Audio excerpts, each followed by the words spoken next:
Assalamualaikum warahmatullahi ta'ala wabarakatuh. Welcome to UTTV students. This session will discuss about insurance and takaful.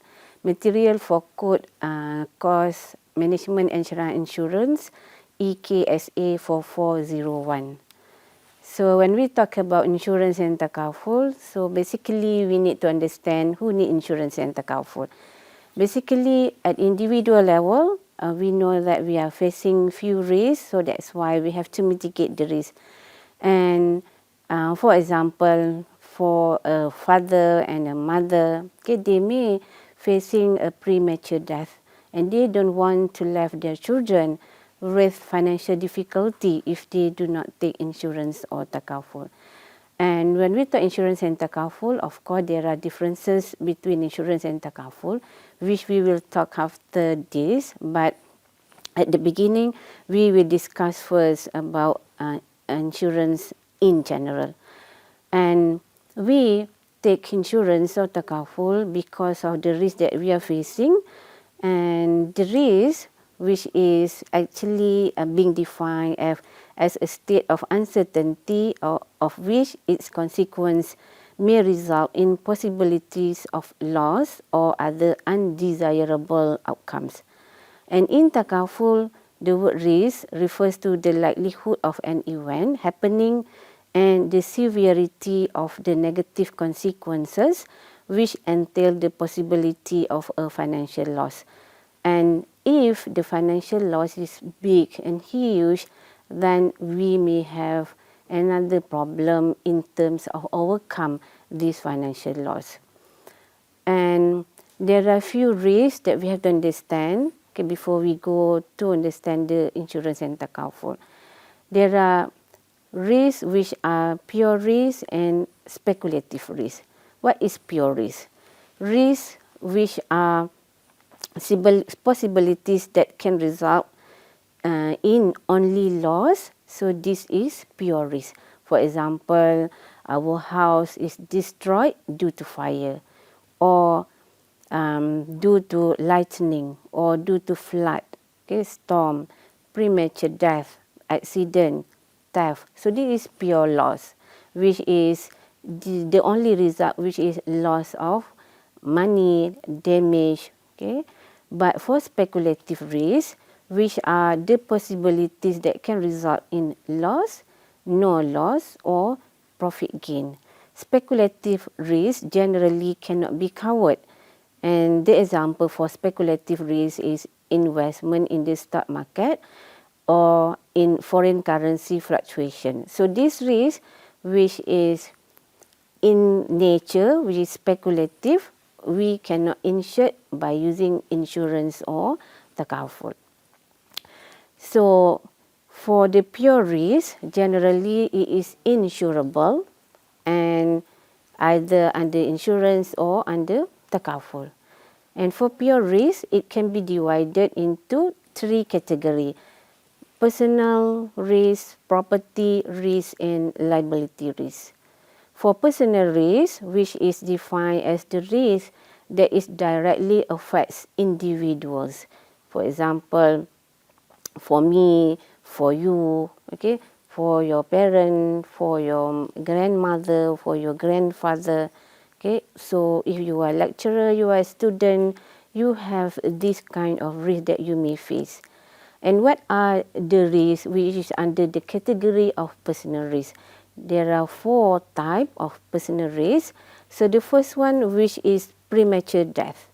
So premature death meaning that the death of the head of the household or the breadwinner and can cause financial hardship to the dependents. So for example, if you are the head of the family and you are the only one who bring money to your family and you die early.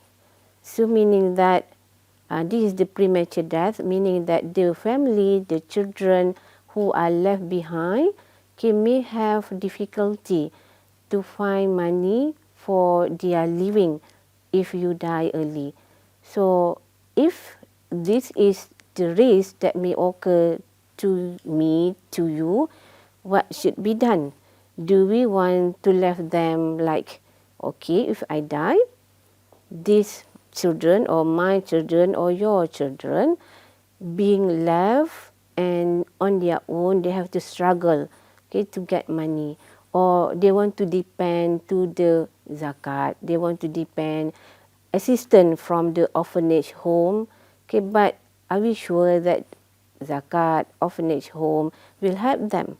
So on our part, we have to mitigate this risk by taking a risk mitigation plan, and one of the risk mitigation plan which is insurance of takaful.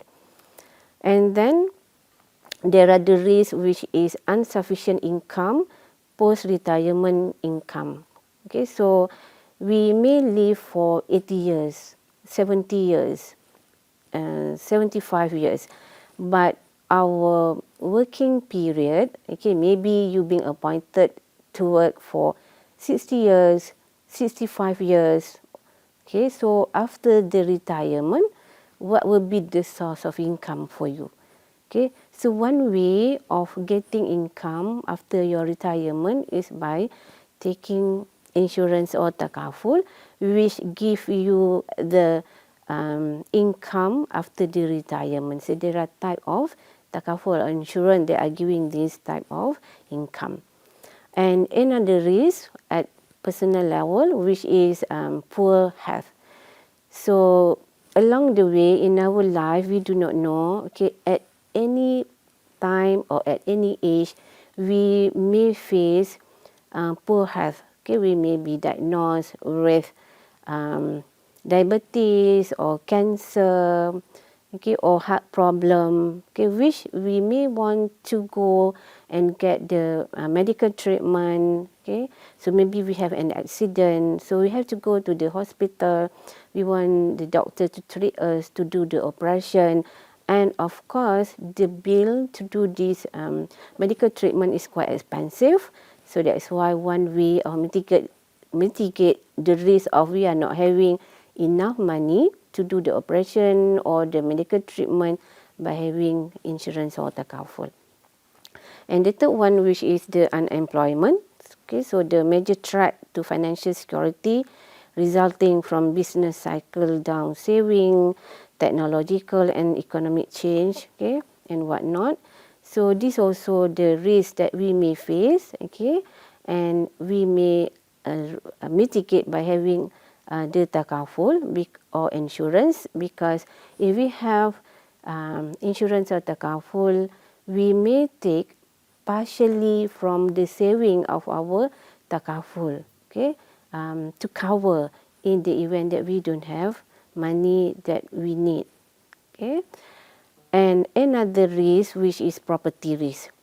So all of us, if we have property, so for example, you have car, you have motorcycle, you have house, even you have computer, okay, there are risks relating to this asset or this property. So the property risks refer to the possibility of loss due to damage to property or asset from various causes, such as fire, flood, okay, earthquake, or other natural disaster. And the property risk can be divided into two categories, which is direct loss and indirect or consequential loss. For direct loss, meaning that the financial loss that result from the physical damage, destruction or theft of the property. So for example, a factory damaged by fire. So total of the physical damage of the factory, okay, may occur financial loss to you, and indirectly the financial loss that result from the incident of the fire. Okay, so for example, if the factory is damaged due to fire, you cannot operate the business anymore. So there are loss because you cannot produce the product from your factory. Your workers cannot work. Okay, and everything inside the factory, for example, your machines, your computer, everything inside also may lost and this is the financial loss that may happen. So this is indirect or consequential loss. Okay. And for the third category, which is liability risk, so liability risk refers to damage to a property or bodily injury of a third party, bodily injury or property damage. Okay, so meaning liability risk is not affect you directly, but third party, another person, okay, may have the loss, okay, and usually if the case being brought to the court, okay, the court will give the judgment, and this person may make a claim from you. Okay, so in this case, the court may order the person who created the accident to pay substantial damage to the person injured. So, for example, if the business firm can be held legally liable for defective product that could cause bodily injury or property damage to consumers who use their product. For example, if you are the cosmetic producer, okay, and your customer use your, for example, your facial cleanser, okay, and then something happened to their face due to the usage of your product, they may sue you. They may bring the case to the court, and the court give the judgment that you have to pay the compensation to the customer. And if the court had decided the judgment, you have the liability to pay. Okay, so this is the liability risk. And if you don't take insurance or takaful to pay for the liability claim, you have to pay from your own pocket money. Okay, it may affect the whole saving of your company.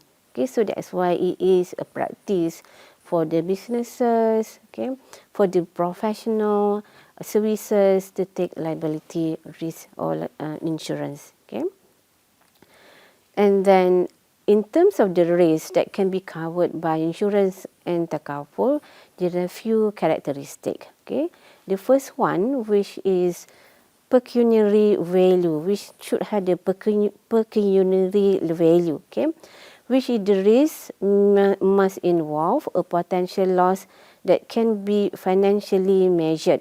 For example, fire damage to home, stolen motor car. So it can be measured, okay, for the motorcycle. How much is the cost for the motorcycle? If it is lost, how much will be the value of the motorcycle, so that the insurance company or the travel company can pay the compensation. So it's not that you claim the loss is, for example, 10 million rupiah, whereby it actually 5 million rupiah. Okay, so it can be measured. It should be measured.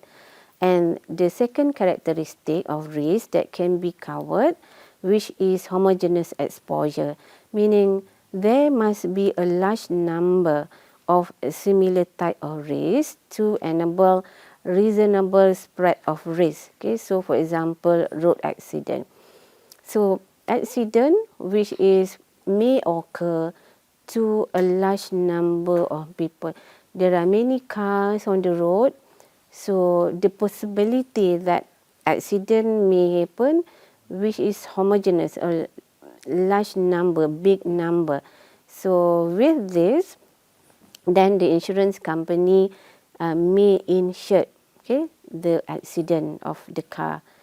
And then another characteristic, which is pure risk, which we have discussed earlier, okay, the possibility that the result of the risk being mitigated, which is only loss, okay, which is damage because of the fire, okay, or destroyed because of the flood, okay.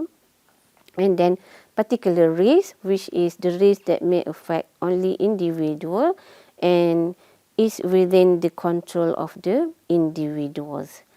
And the fifth one, or the last one, which is the fortuitous risk. Okay, which is the frequency and severity of any risk must be completely beyond the control of person covered or is unforeseen. Okay, so for example, car accident. Okay, so car accident, the frequency of car accident is huge compared to the frequency of aeroplane accident. Okay, but the huge of loss due to car accident is bigger compared to the severity of loss because of aeroplane accident. Meaning that the aeroplane may be not very frequent, the aeroplane fall down, or the accident because of the aeroplane, it may be very rare, but the loss is very huge. Okay, so this is the characteristic of risk that can be covered by takaful or insurance. So risk of loss from Islamic point of view. So what is the Islamic teaching about mitigation of risk? Okay, so we know that in general we are facing risk of loss, and this is understood from the Quranic verses. Okay, which is وَلَنَبْلُوَنَّكُمْ بِشَيْءٍ مِنَ الْخَوْفِ وَالْجُوعِ وَنَقْصٍ مِنَ الْأَمْوَالِ وَالْأَنْفُسِ وَالثَّمَرَاتِ وَبَشِّرِ الصَّابِرِينَ. And we surely test you with something of fear and hunger and loss of breath and life and fruits, but give good tidings to the patient.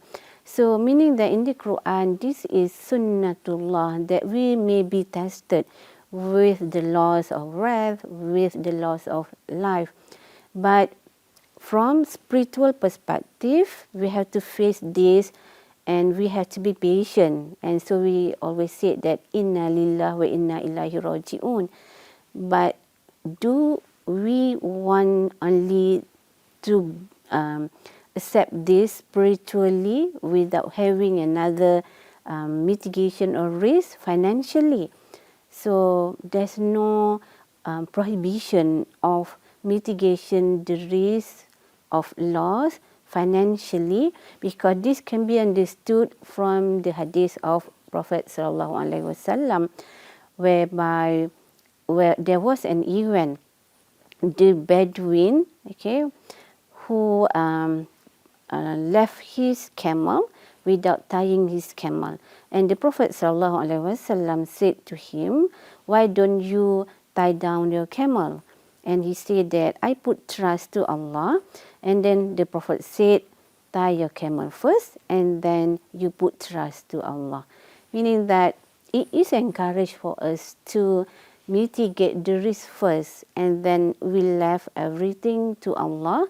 We believe in Qada and Qadar, but we have to mitigate the risk, and one way of mitigation the risk is by taking insurance or takaful. But of course, we will discuss later on what are the differences between insurance and takaful. So that's why for Muslim, we have to take takaful and we cannot take insurance, because there are few elements which are prohibited in insurance that are not meeting the teaching of Islam.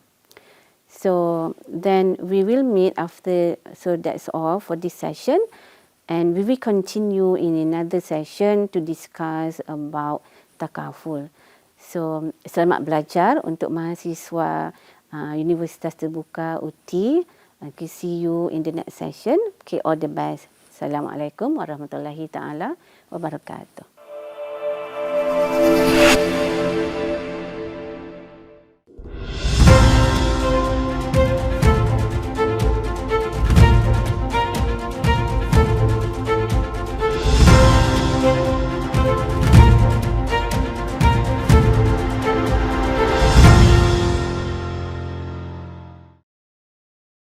Bismillahirrahmanirrahim. Assalamualaikum warahmatullahi taala wabarakatuh.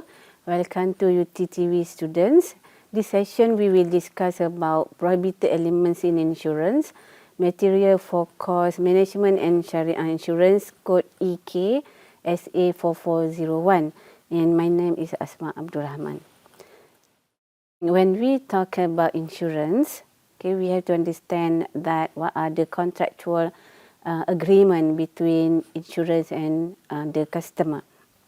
So basically, in insurance, the customer or the policy holder will pay the premium to the insurance company. And what is the obligation for the insurance company? So the insurance company will pay compensation for loss in the event of insured risk occurs. So we have to understand also that for the insured risk occurs, meaning that when we take insurance, we have to understand what are the insured risks. So meaning that what are risks we want to mitigate when we take certain policy. Not everything will be covered. So that's why we also have to read what are exclusion for the policy that we are taking. But what are the status of insurance from the Syariah perspective? So we have to understand that for insurance, which is a structured agreement, okay, between an insurance company and the consumer or the policy holder, whereby it is for exchange for a fee, which is we have to pay the premium, and then the insurance company agree to pay compensation to the policy holder in the event of loss. And the concept of paying another party a fee in order to transfer risk is prohibited under insurance because of the contract that being used, which is purchase. So when we buy insurance, basically, what I mean is conventional insurance, basically we are buying the insurance policy. So because the contract, which is purchase, buying, okay, there are prohibited element occur, and this has been agreed by majority of the Muslim scholars, okay, the prohibited elements which are riba, gharar and maisir. Because under the Islamic law of transaction, okay, there are certain rules when we buy something or under the conditions of purchase contract. Okay, so for example, there should be the buyer, the seller, the goods and the price. So the seller, which is insurance company, the buyer, which is the policy holder, and then the price, which is the premium, and then the goods. What is the goods? So in insurance, when we buy an insurance, the goods, which is actually money. Okay, even though when we buy insurance, we will get the insurance contract, the paper.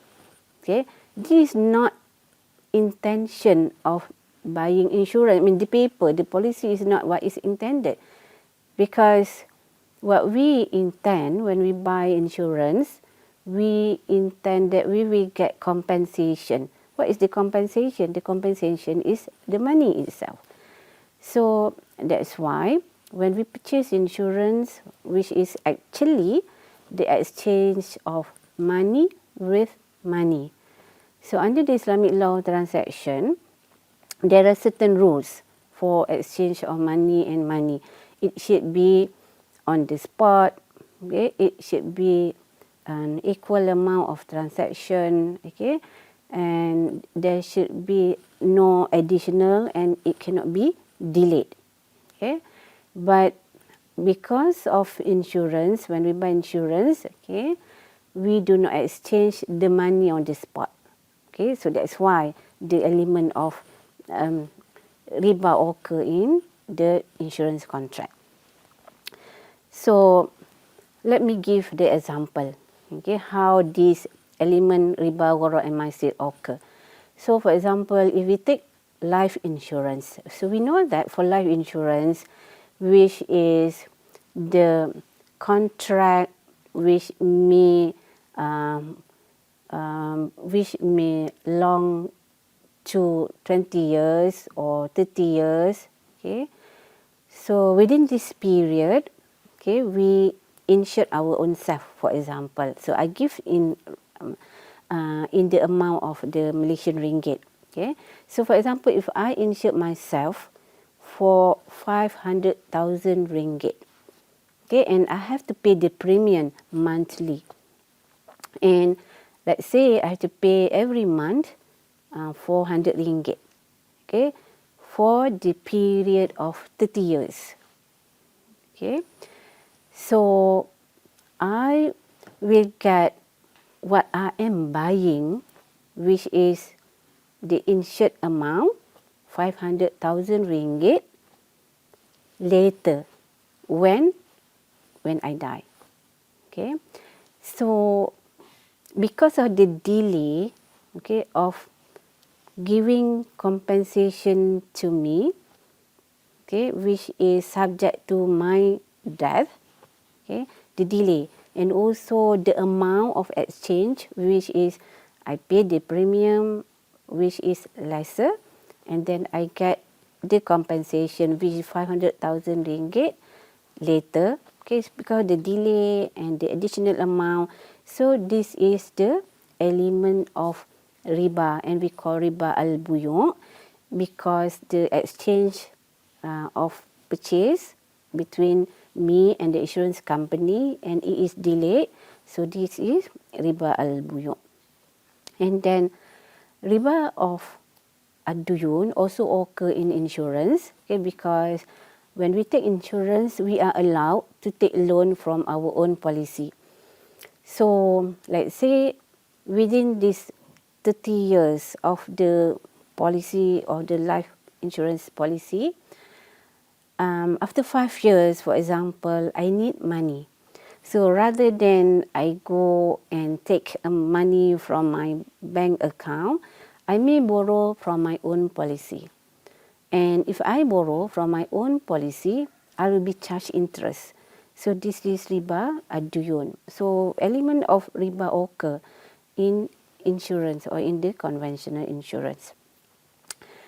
Other than that, there are another element which is actually do not meeting the law of Islamic law of transaction. Okay, which is if I buy insurance, okay, again, I am not the one who will get the compensation of the death, because when I die, of course the money will not be given to me, because I am underneath of the earth, but my family will get the money. Basically, when we buy something under the Islamic law of transaction, we have to own that money, okay, or we have to own what we are buying, and we have the ability, okay, to do whatever we want with what we are buying. Okay, let me give you an example. If I buy computer, the seller should give me the computer, and then I can take this computer, I can sell this computer to another person. But if I buy insurance policy, I cannot sell the insurance policy to other person, because it is dedicated for me. And if I sell to someone else, that policy do not have the value for another person. Okay, so it does not meet, okay, the conditions for the goods of what we are buying under the Islamic law of transaction. Okay, and then for element of riba, which is occur in the insurance, okay, which is riba ad-duyun, riba al-buyu'. Okay, so as we know that the prohibition of riba, okay, very clear in the Quran. Okay, so in the Quran, Allah said, wa halallahu al-bay'a wa harrama riba. Okay, so that's why, okay, riba is a big sin, and we have to avoid, okay, from involved in the riba transaction. And then for second element which are prohibited in insurance, which is gharar. So again, under the insurance contract, okay, we do not know when we will get what we are buying, okay, when we will get the compensation.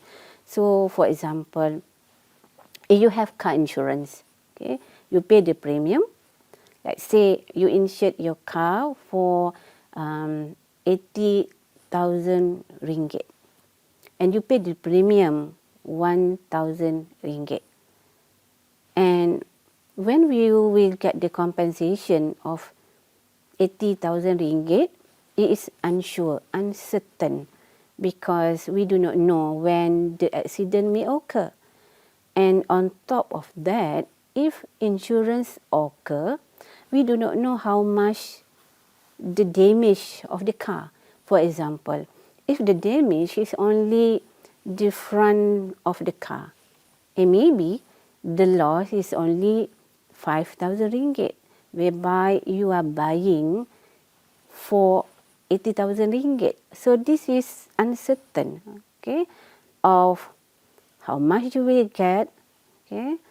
Maybe you will not get what you are buying because there's no accident occur, okay. So this is also contradict with Islamic law of transaction, because under the Islamic law of transaction, when you buy something, you must get what you are buying as what being contracted, what being agreed, and it has to be the exchange of goods. Okay, you have to transfer.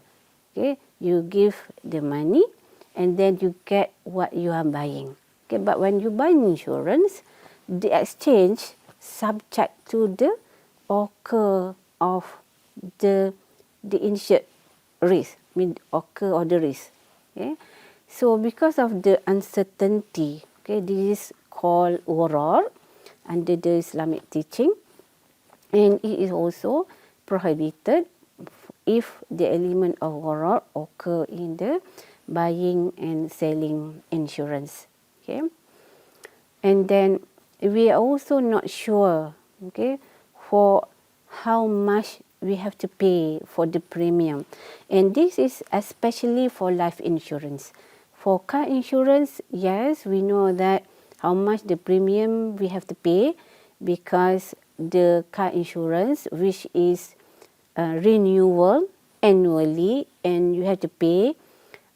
For example, if you take insurance for 1 year or 6 months, you have to pay, the fixed premium. But for life insurance, you also do not sure how much the price you have to pay, how much premium you have to pay. Okay, yes, you know, monthly, for example, you have to pay 400 ringgit, but in total, what is the price? You also do not sure, because it depends on how longer you will live. Okay, so for example, you pay 200 ringgit premium monthly. So for 1 year, you pay 2,400.